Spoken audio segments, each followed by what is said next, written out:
예수님께서 공생애 동안 여러 가지 기적들을 베푸셨는데요. 오늘은 그 중에서 물로 포도주를 만드신 기적을 살펴보겠습니다. 예수님의 기적은 하나님 아버지를 영화롭게 하려는 목적으로 베풀어집니다.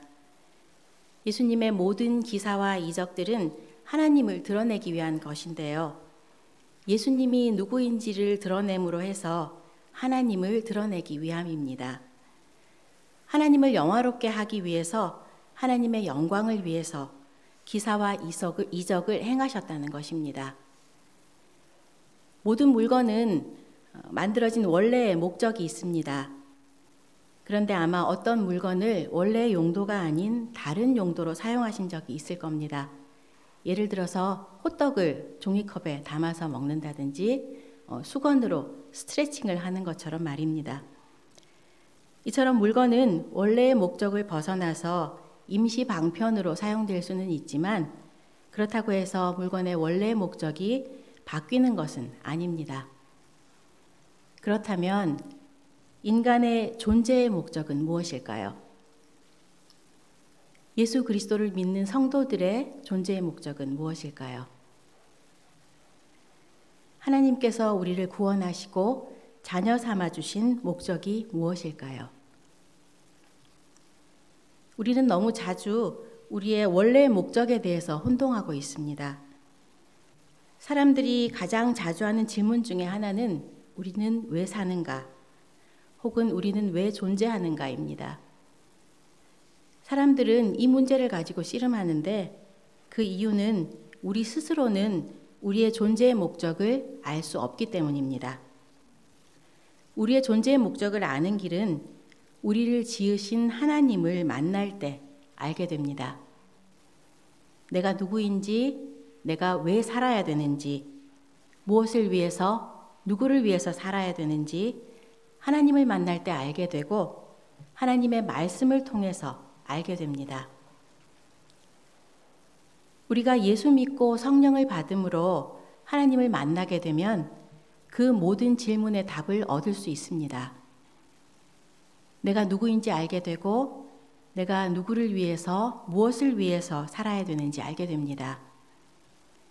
삶의 의미와 목적, 가치가 새로워지는 것이 바로 거듭나는 것입니다. 예수님은 자신의 존재의 목적이 하나님 아버지를 영화롭게 하는 것임을 아셨습니다. 기적을 행하신 목적도 하나님 아버지를 영화롭게 하기 위함이었습니다. 예수님의 모든 기적의 목적은 하나님의 아들이요 세상의 구세주이신 예수님이 누구인지를 드러내기 위함입니다. 예수님을 드러내는 것이 곧 하나님을 드러내는 것입니다. 그래서 예수님께서 행하신 기적을 표적이라고도 하고 이적이라고도 합니다. 표적이라고 하는 것은 예수님의 기적은 그 자체에 목적이 있는 것이 아니라 예수님이 누구인지를 가리키는 화살표와 같기 때문입니다. 예수님이 행하신 모든 기적은 표적으로서 예수님이 누구인지를 드러내고 나타내는 화살표입니다. 요한이 기록한 예수님이 물로 포도주를 만드신 이야기에서는 우리의 필요를 아는 예수님과 예수님의 정체성을 엿볼 수가 있습니다. 오로지 하나님을 드러내기 위해서 행동하시는 능력의 예수님을 발견할 수 있습니다. 요한복음 2장 1절부터 5절까지 다시 한번 읽으시겠습니다. 사흘째 되던 날 갈릴리 가나에 혼례가 있어 예수의 어머니도 거기 계시고 예수와 그 제자들도 혼례의 청함을 받았더니 포도주가 떨어진지라 예수의 어머니가 예수에게 이르되 저들에게 포도주가 없다 하니 예수께서 이르시되 여자여 나와 무슨 상관이 있나이까.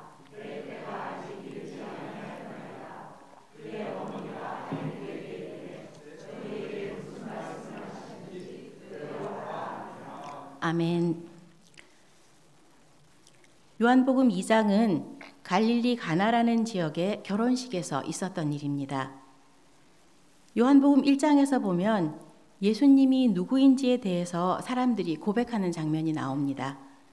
세례 요한은 예수님을 하나님의 어린 양이라고 하고 예수님의 제자였던 안드레는 메시아라고 했습니다. 그리고 나다나엘도 예수님을 하나님의 아들이라고 고백합니다. 요한복음 2장에서는 그 고백이 이 기적을 통해서 분명하게 드러나는 것을 보여줍니다. 갈릴리 가나에 혼인잔치가 있습니다. 예수님께서 어머니 마리아와 제자들과 함께 혼인잔치에 초대를 받았습니다. 그런데 마리아는 이 혼인잔치에서 하객이 아니었던 것 같습니다. 왜냐하면 하객이라면 포도주가 떨어졌다는 사실을 알 수가 없었을 텐데 마리아는 알았던 것으로 보아서 혼인하는 가정과 아주 친밀한 사이였던 것 같습니다. 팔레스타인에서는 포도가 많아서 포도주도 흔했습니다. 포도주는 그들의 음료였을 뿐만 아니라 방부제로도 쓰였습니다. 혼인잔치에 포도주가 떨어졌다는 것은 혼인잔치 준비가 부실했다거나 아니면 예상보다 하객이 많이 왔다는 것입니다. 포도주가 떨어진 것을 안 마리아는 예수님에게 저들에게 포도주가 없다고 말했습니다. 예수님의 대답을 보면 마리아는 이미 예수님의 초자연적인 능력을 알고 있었음을 암시합니다. 4절을 보면 여자여 나와 무슨 상관이 있나이까 내 때가 아직 이르지 아니하였나이다 라고 예수님이 대답합니다. 아직은 하나님의 아들이라는 정체를 드러낼 때가 아니라는 뜻입니다. 예수님께서 여자에게서 태어나신 하나님의 아들이심을 확실히 알고 예수님의 권능과 사명을 아는 사람이 있다면 그것은 바로 예수님의 어머니 마리아일 것입니다. 혼인잔치에서 포도주가 부족해졌을 때 도움을 줄 수 있는 유일한 분이 누구인지 아는 사람이 있다면 그 역시 마리아일 것입니다. 마리아는 예수님이야말로 잔치의 부족함을 즉시 채워줄 수 있는 오직 한 분임을 알았습니다. 그래서 예수님께 가서 부탁을 한 것입니다.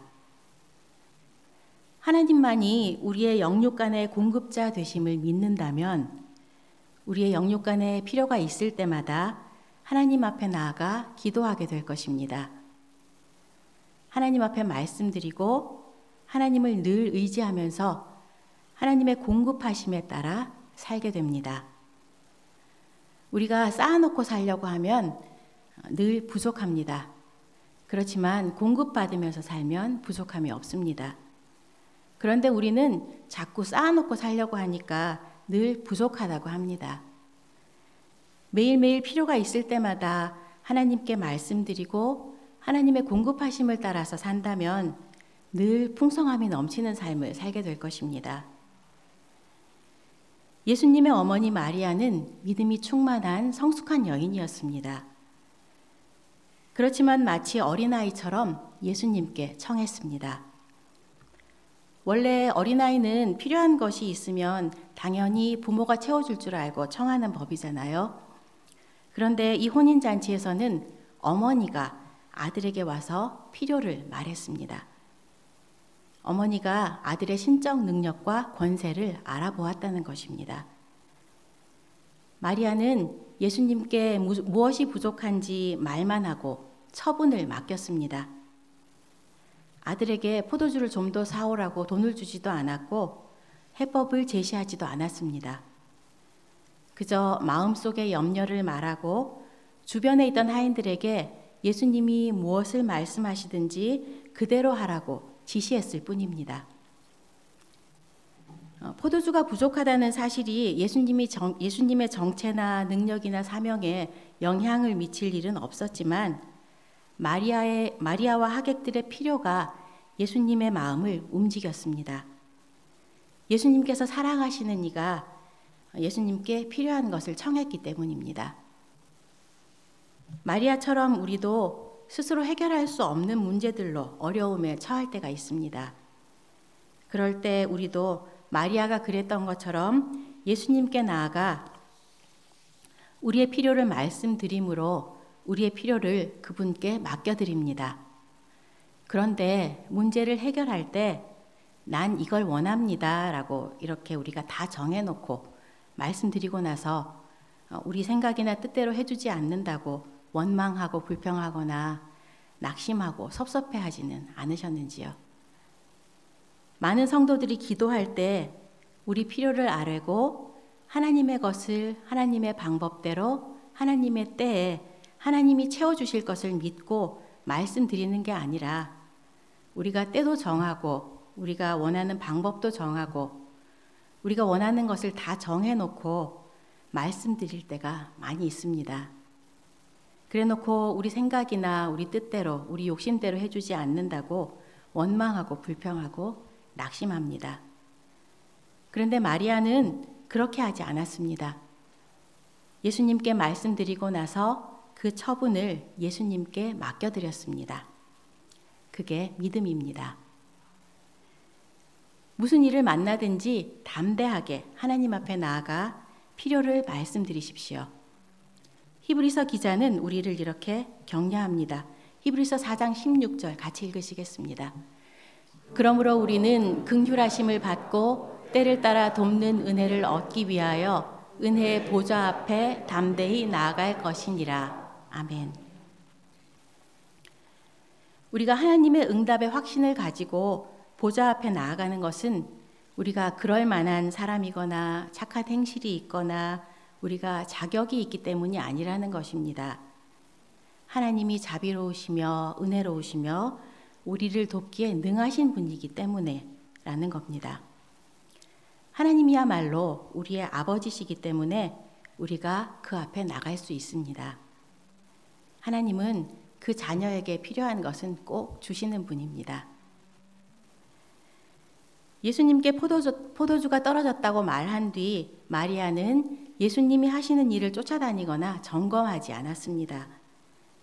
이처럼 우리도 하나님께 예수님의 이름으로 자기의 필요를 고한 다음에는 그것을 예수님의 발 아래 내려놓고 예수님이 행하실 일을 온전히 믿음으로 지켜봐야 합니다. 주님의 때에 주님의 방법으로 행하실 것을 믿고 맡겨드려야 합니다.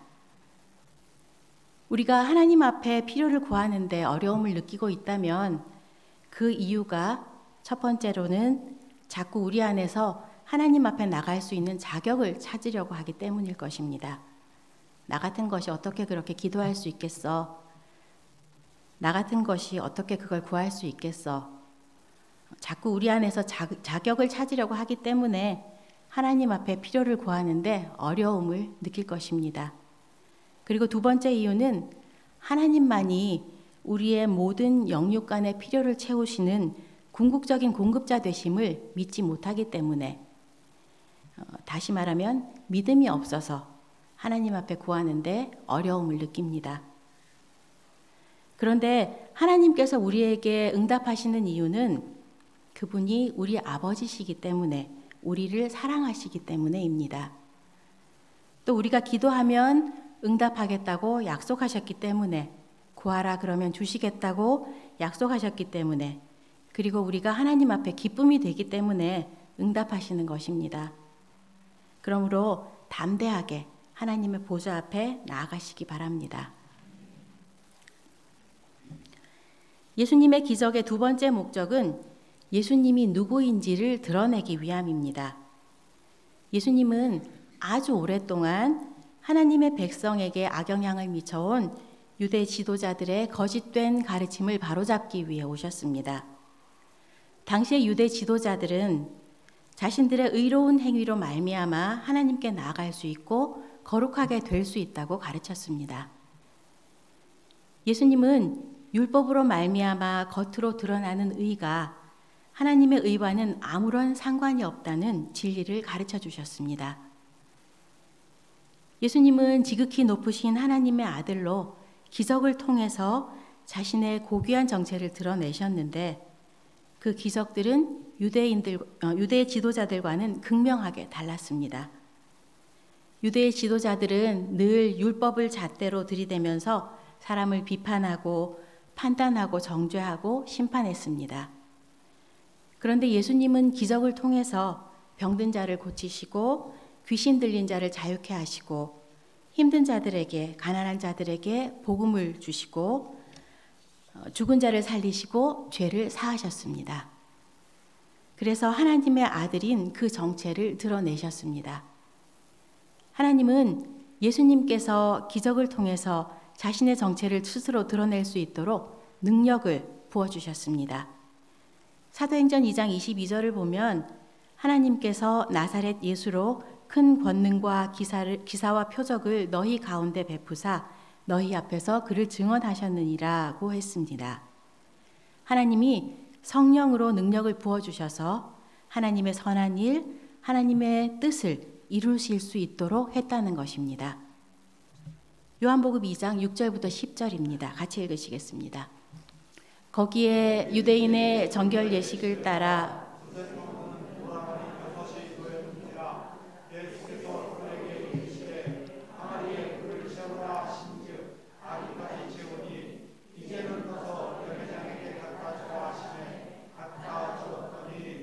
연회장은 물로 된 포도주를 맛보고도 어디서 났는지 알지 못하되 물떠온 하인들은 알더라.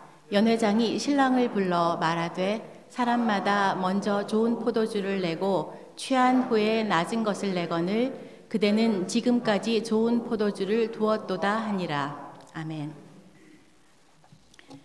먼저 예수님의 눈에 들어온 것은 유대인의 정결 예식에 따라 놓인 6개의 돌 항아리입니다. 이 돌 항아리들이 정결 예식을 위한 것이었는지 물을 채우기 위한 것이었는지는 확실하지 않지만 항아리들은 거룩한 일을 위해서 따로 구별되어 있었습니다. 예수님은 주문을 외우지도 항아리를 만지지도 않으셨습니다. 그냥 항아리들을 물로 채우라고 하신 다음에 채운 물을 떠서 연회장에게 갖다 주라고 지시하셨습니다. 물을 채우고 맛보는 사이에 물이 포도주로 변한 것입니다. 직업상 좋은 포도주와 나쁜 포도주를 분별할 줄 알았던 연회장은 그것이 그냥 포도주가 아니라 좋은 포도주였다고 말했습니다. 그러나 본문의 초점은 예수님이 좋은 포도주를 만드는 데 있지 않습니다. 예수님이 포도주를 만드신 기적보다 그 첫 기적을 누가 알아보았는지에 주목해 보시기 바랍니다. 예수님의 첫 기적을 알아본 사람은 신랑도 연회장도 아니었습니다. 그들은 바로 하인들이었습니다. 어떤 식으로든 아랫사람이 되어본 적이 있다면 아랫사람이 어떤 대우를 받는지 알 것입니다. 하인들은 자신들이 대접받는 대상이 아니라 웃으면서 참아야 하는 대상임을 알았습니다. 혼인잔치의 하객들은 예우를 받았겠지만 하인들은 하찮게 여겨졌을 것입니다. 그런데 예수님이 하나님의 아들로서 자신의 정체를 처음으로 계시한 대상이 하인들이었습니다. 예수님은 예나 지금이나 하늘에서는 높임을 받는 하나님이시고 영광의 대상이시고 하나님의 사랑하시는 아들이십니다.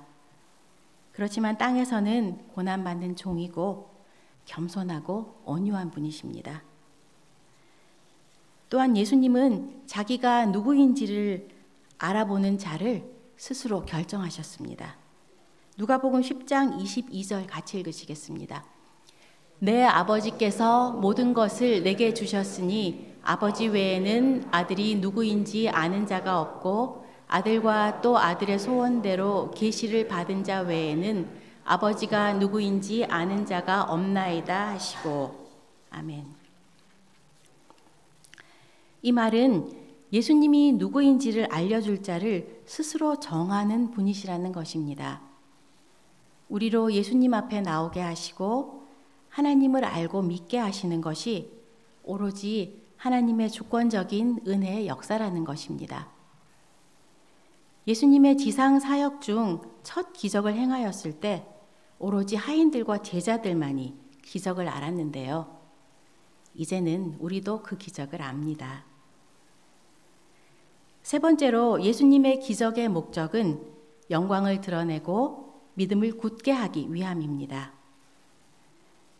혼인잔치집에 포도주가 떨어지자 예수님이 물을 항아리에 부으라고 명령하셨습니다. 그러자 물이 변해 포도주가 되었고 이로써 예수님의 영광이 드러났습니다. 요한복음 2장 11절 12절 같이 읽으시겠습니다. 예수께서 이 표적을 갈릴리 가나에서 행하여 그의 영광을 나타내심에 제자들이 그를 믿으니라. 그 후에 예수께서 그 어머니와 형제들과 제자들과 함께 가버나움으로 내려가셨으나 거기에 여러 날 계시지는 아니하시니라. 아멘. 11절 하반절에 그의 영광을 나타내시니 제자들이 그를 믿으니라고 했습니다. 이 기적 이전에도 제자들이 예수님을 믿었습니다. 하지만 이 기적을 통해서 그들의 믿음이 더욱더 분명해지고 굳건해졌다는 것입니다. 이 기적을 행할 수 있는 분이 예수님이고 예수님은 바로 하나님의 아들이라는 것을 그들이 분명하게 믿게 되었던 것입니다. 요한복음의 기록 목적도 바로 그것입니다. 예수님이 하신 많은 일들, 많은 말씀들이 있는데 그 중에 이것을 기록한 것은 예수님을 믿게 하기 위함이었습니다. 예수님께서 갈릴리 가나의 혼인잔치에서 물로 포도주를 만드신 이 기적의 목적은 하나님의 영광을 나타내시는 것입니다. 하나님의 영광은 하나님의 거룩하심과 관계가 있습니다. 하나님은 거룩하셔서 우리의 이해를 초월하셔서 존재하시고 하나님께 속한 모든 사람들에게도 거룩하기를 요구하십니다. 내가 거룩하니 너희도 거룩하라 라고 하십니다. 그런데 우리 힘으로는 거룩해질 수 없습니다. 우리 힘으로는 그 거룩에 이를 수 없지만 예수 안에서 구원을 받아 거룩한 하나님의 자녀가 된 우리는 주님이 거룩하신 것 같이 우리도 거룩하도록 부름을 받았습니다. 예수를 믿는 순간에 우리는 죄와 사망에서 구원받아서 하나님의 의롭다 하심에 은혜 아래로 옮겨옵니다. 우리의 죄가 사함을 받아서 의롭다 함을 얻고 하나님과 화목되었습니다. 이렇게 거룩하게 해놓고 이제는 거룩하게 살라고 하십니다. 예수 믿고 구원받은 것으로 끝이 아니라는 것입니다. 우리는 이제 성령과 말씀을 따라 살아감으로 성화의 삶을 살아가야 합니다. 주님을 닮은 삶을 살아가야 합니다. 하나님의 말씀과 뜻을 따라서 거룩한 삶을 살아가는 것이 믿는 자의 삶입니다. 예수 그리스도로 말미암은 거룩한 생명의 빛이 하나님의 영광을 위해 온 인류에게 비추입니다. 요한에게 기적들은 예수님이 누구인가에 대한 물음에 대한 대답이었습니다. 요한이 이렇게 예수님의 수많은 기적들을 기록해 놓은 것은 예수님이 누구신가를 말해주기 위한 것이었습니다. 그래서 그 기적들은 사람들의 입을 통해서 고백된 하나님의 어린 양, 메시아, 하나님의 아들, 이스라엘의 임금 등을 확인해가는 역할을 했습니다. 물로 포도주를 만든 첫 기적은 예수님에 관해서 말해줍니다. 만물이 그리스도를 통해서 창조되었고 그리스도는 만물을 통치하시는 분인 것입니다. 예수님께서 물을 포도주로 바꾸는 기적을 통해 하나님의 영광을 나타내셨지만 그 비밀이 새어나가지는 않았습니다. 연회장이나 신랑은 포도주를 맛보았지만 그 포도주가 어디서 왔는지 알려고 하지 않았습니다. 오로지 하인들과 제자들만 그 모든 것을 아는 특권을 누렸습니다. 그 기적을 목격한 하인들은 예수님이 누구신지 다 알지는 못했지만 영원히 변화되었고 제자들은 예수님이야말로 말씀하신 그분임을 더욱 확신하게 되었습니다.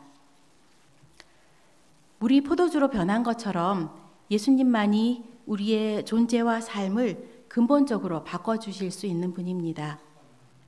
또 예수님께서 자신을 계시해 줄 때만 우리가 하나님을 알 수 있는 것처럼 우리의 구원으로부터 시작해서 믿음으로 사는 모든 것이 다 하나님의 은혜입니다.